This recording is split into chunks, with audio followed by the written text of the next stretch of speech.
Greetings, this is Amy Wentley with Chai Knuckles Knitting, and this is episode 2020-18, Japanese Short Rows. This is the third in a series of 3 videos covering short rows. The first one, episode 2020-16, covered wrap and turn. The second, episode 2020-17, covered German short rows. And this episode, 2020-18, covers Japanese short rows. So just a reminder on what short rows are. Short rows is a method of stacking rows in the middle of a knitted piece of fabric to add extra coverage or to add shaping. Shaping is achieved by turning the work before you complete an entire row, and that's what makes it a short row. So a full row would be all the way across, but since we work part way and then turn without completing the rest of the row, we call it a short row.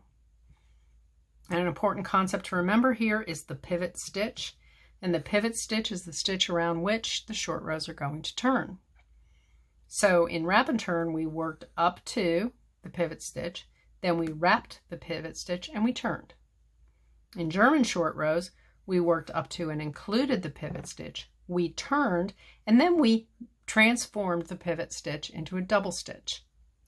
In Japanese short rows, we're going to work up to the pivot stitch and work the pivot stitch. We're going to turn, and we're going to place a marker on our working yarn that we're going to use later to pull up a stitch and process this pivot stitch in Japanese short rows.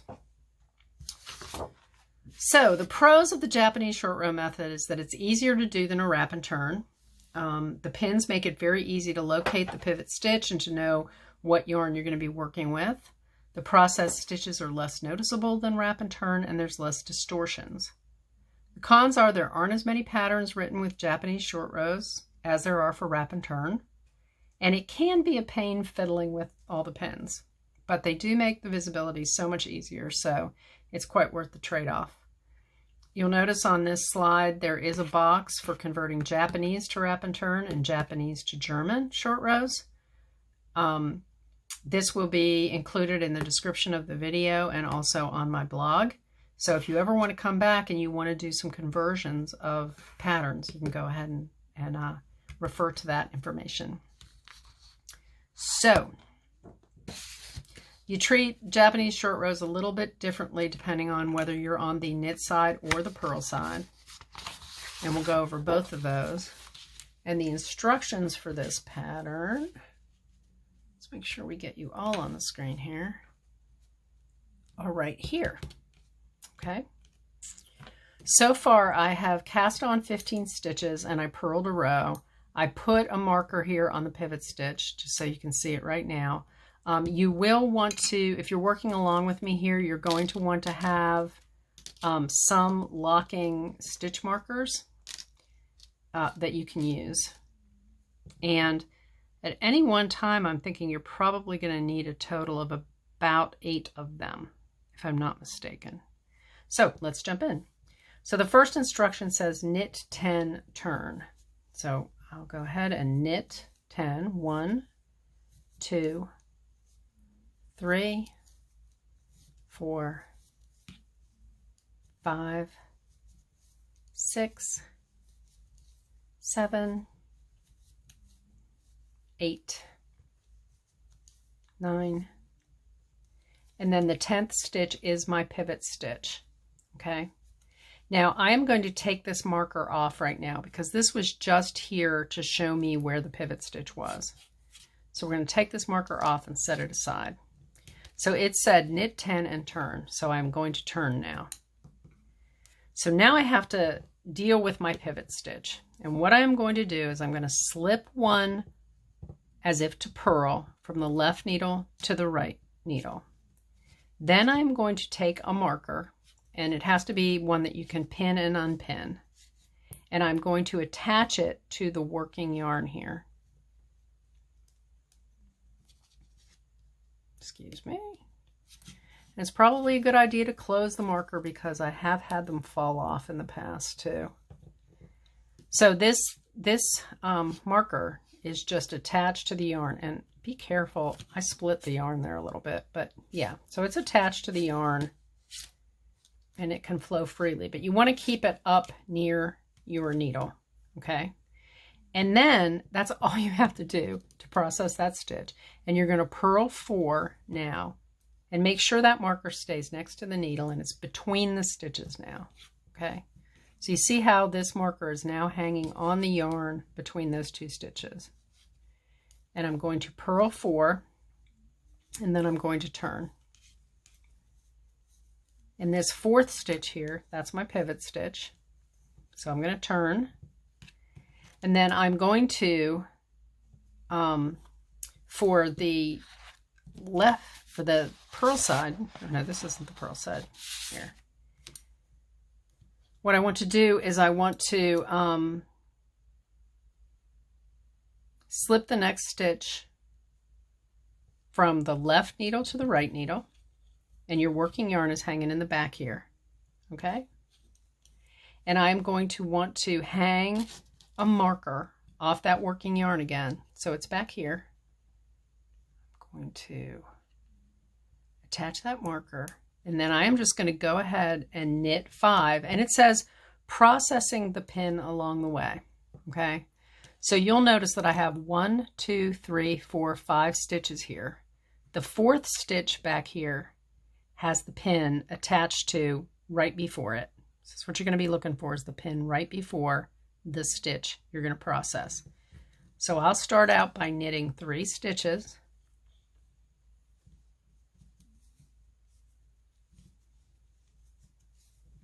And for the 4th stitch, what I'm going to do is I'm going to pull on this pin. I work up until the pin, okay? I'm going to pull this pin, and I'm going to lift it over my left hand needle and orient the stitch correctly with the right leg in the front. So see how nice that is? So the stitch is oriented like this on the needle. You don't want the left leg in the front. That would be twisted. So we want the right leg of the stitch in front. And then what we do is we work that loop we just put up there and the stitch together like a knit 2 together. Okay, and then we'll knit 1 more because that was the pivot stitch that we processed. So what we had done is we had attached a pin to the 1st stitch, then we knit 5. The 4th one was the one that we processed with the pin. Now you can take this pin out for the one that you just processed, and we can use that again, okay? And we're going to turn. The next one says slip 1 purlwise, attach pin, and purl 6, processing the pin on the way. So I'm going to slip 1. I'm going to put a pin on my yarn, on my working yarn, trying not to split it. Then I'm going to purl 6, processing the pin on the way.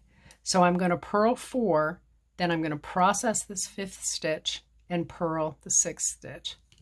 So here we go. I'm going to go 1, 2, 3, 4, and then I come to the pin. And so I want to lift the pin up again. I want to put it on my left hand needle and orient that correctly. The instructions are actually on this page for that. And make sure that loop is correctly mounted on your left hand needle. And then if you want to, you can take the pin off now because it kind of gets in the way of your work. So now I have the lifted loop and the stitch, the pivot stitch, and I'm going to purl those 2 together.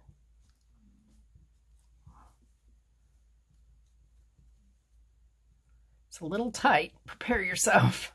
And then I purl 1 more stitch. Okay. And now I'll go ahead and do 2 more rows for you quickly so you can have a little bit of a review. So I turn. The next instruction says slip 1 purlwise and knit 7, processing the pin along the way. So I'm going to slip one purlwise. I'm going to attach the pin to the working yarn back here, trying not to split it. There we go. Get that pin close to the needle, and you're going to go ahead and knit 1, 2, 3, 4, 5. Oh, and there's the pin. I'm going to lift the pin up, and I'm going to put the yarn on the left-hand needle so that it's oriented correctly, the right leg in front. I'm going to take that pin off so that it's not in the way anymore. And I'm going to work those 2 stitches together like a knit stitch and pull it through. And then I'll knit 1 more. And I'm going to turn. And the next instruction says slip 1 purlwise, purl 8, processing the pin on the way, and turn.